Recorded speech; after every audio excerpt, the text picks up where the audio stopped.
माननीय पत्रकार हैं। सुशील जी, जब कोई बाढ़ या तबाही आती है तो तबाही के वक्त का मंजर और उसके बाद की तस्वीर बहुत ही भयानक कारुणिक होती है। मैं झांसी की घटना हो या लखनऊ की जबरौली गांव की घटना हो या इनसे प्रभावित परिवार, इनकी पीड़ा बड़ी विकराल है। मैं उम्मीद कर रहा था कि उत्तर प्रदेश की सरकार कोई डेथ ऑडिट कराएगी, कोई सर्वे कराएगी, पर अफसोस की बात है कि अब तक नहीं किया जा सका।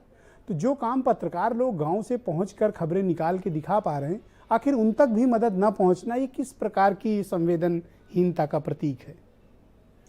आदरणीय ब्रजेश जी, अभी आपने एक बात कही कि लोग कहते हैं आप डराते हैं।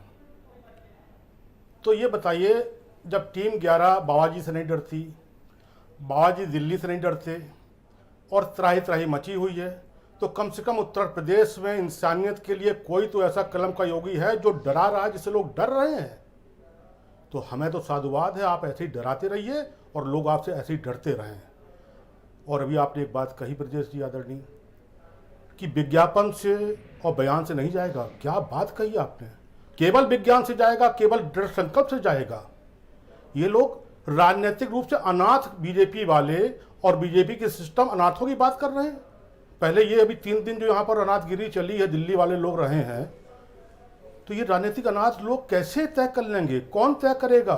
बीएल संतोषी तय करेंगे, राधे मोहन जी तय करेंगे, योगी जी तय करेंगे, टीम 11 तय करेगी, 2 डिप्टी सीएम तय करेंगे। कौन तय करेगा कि कौन सिस्टम ऑडिट होगा? कहाँ से चीज़ें आएंगी, कहाँ से आंकड़े निकलेंगे? ब्रजेश जी, क्यों नहीं अभी आदरणीय बीएल संतोषी जी ने क्लीन चिट जी है बाबा जी को, योगी जी को, आदरणीय मुख्यमंत्री जी को, क्या वो बता सकते हैं कि देश में लगभग 98,000 गाँव हैं? 98,000 गाँव में से ब्लॉक प्रमुख भी हैं, बीडीसी भी हैं, सचिव भी हैं, नीचे के स्तर से पॉलिटिकल लोग भी हैं। वो लोग क्यों नहीं आंकड़े दे रहे हैं? कितने लोग मरे, कितने लोग बर्बाद हुए? और ब्रजेश जी, आप जो कह रहे हो ना, बर्बादी की चीज़ें आप दिखाते, अब तो तबाही हो गई। अगर आपके ये रिपोर्टर, जांबाज वीर रिपोर्टर ना हो, आपकी ये मार्मिक लेखनी ना हो, आपका ये जिंदाबाद भारत समाचार चैनल ना हो, तो यहाँ तो सब स्याह है। लोग दिल्ली देख रहे हैं, इस समय पर दिल्ली के लोग आके ऑब्जर्वेशन कर रहे हैं। इस समय पर ऑब्जर्वेशन होना चाहिए गांव की गलियों का, मौत का। बिल्कुल ठीक बात, बहुत बड़ी बात कही आप। मौत का, लाशों का। देखिए ब्रजेश जी, किस कदर ये लोग वो लोग हैं, मैं क्या शब्द का इस्तेमाल करूं इतने प्रतिष्ठित चैनल पर। रामदेव को आगे ला दिया, लाशों की गिनती हो रही थी, लाशों पर बात हो रही थी, दर्दनाक बातें हो रही थी, मार्मिक बातें हो रही थी, और ला के रामदेव का लफड़ा खड़ा कर दिया।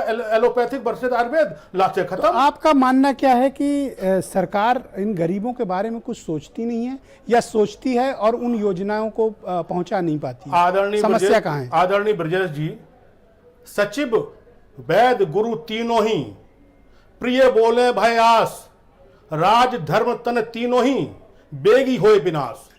इस समय बाबा जी के सचिव, गुरु और वैद्य तीनों ढंग से नाड़ी नहीं पकड़ रहे हैं, तीनों ढंग से शिक्षा नहीं दे रहे हैं, तीनों ढंग से वही वाली राजा बोला रात है वाली बात चल रही। इसलिए आप कैसे मान सकते हैं? जो सरकार आज की तारीख में, ब्रजेश जी, आज कोई कह सकते हैं, मेरे प्रिय भाई अशोक पांडे जी बता सकते हैं कि आज की तारीख में सरकार स्थिर है कि अस्थिर है? कोरोना तो स्थिर है, तीसरी लहर आने की संभावना भी है। और ब्रजेश जी, एक चीज और महत्वपूर्ण बता दें आपको, आपके आदरणीय, आपके विश्वसनीय चैनल से, आपको मालूम है कि ये तबाही कैसे आई? पिछली बार याद करिए, एंटीजन टेस्ट वाले शिविर बने थे नहीं बने थे, जब सड़क पे लोग खून की लाल कर रहे थे? आपकी बने नहीं बने? क्यों नहीं सीखा पिछली बार से? और सुनिए ब्रजेश जी, सबसे महत्वपूर्ण बात, बीजेपी के इतने विधायक, इतने कार्यकर्ता क्यों खत्म हुए, क्यों ऊपर गए? उसका कारण था दांत चिहार के सब चले गए कलकत्ता, कि वहाँ सरकार बन रही है, सब वहाँ पर राष्ट्रपति बन जाएंगे, प्रधानमंत्री बन जाएंगे, एमएलए एमपी बन जाएंगे, कलकत्ता से वही नॉमिनेट हो जाएंगे वहीं से। बिना जांच के चले गए, बिना जांच के चले आए, और साथ में जो सामान लाए तो लखनऊ उत्तर प्रदेश तबाह हो गया। और दूसरा ब्रजेश जी, सबसे खास कारण था, बहुत गंभीर बात है जी ब्रजेश जी, और दूसरा कारण सुनिए, जितना चुनाव में, पंचायत चुनाव में, गांव के चुनाव में, जितना देश भर से आया है वोट डालने, किसी के पैसे से आया हो, किसी हिसाब से आया हो, कहीं एंटीजन शिविर बने, कहीं जांच इनकी हुई? कोई नहीं। ये बंबई से आए, सामान लेके साथ में, वोट डाला, रहे, घूमे फिरे, गले मिले, हाथ मिलाया, नाचे कूदे, लौट गए। तो ये जब ये सरकार इतनी मामूली बात पर, इतनी प्राथमिक बात पर जी। अगर सरकार गौर नहीं कर रही तो अभी कब थैंक यू दुबे जी। मैं नेक्स्ट राउंड में आपके पास बाकी कब डिटेल्स के साथ आता हूं। तीसरा आएगा।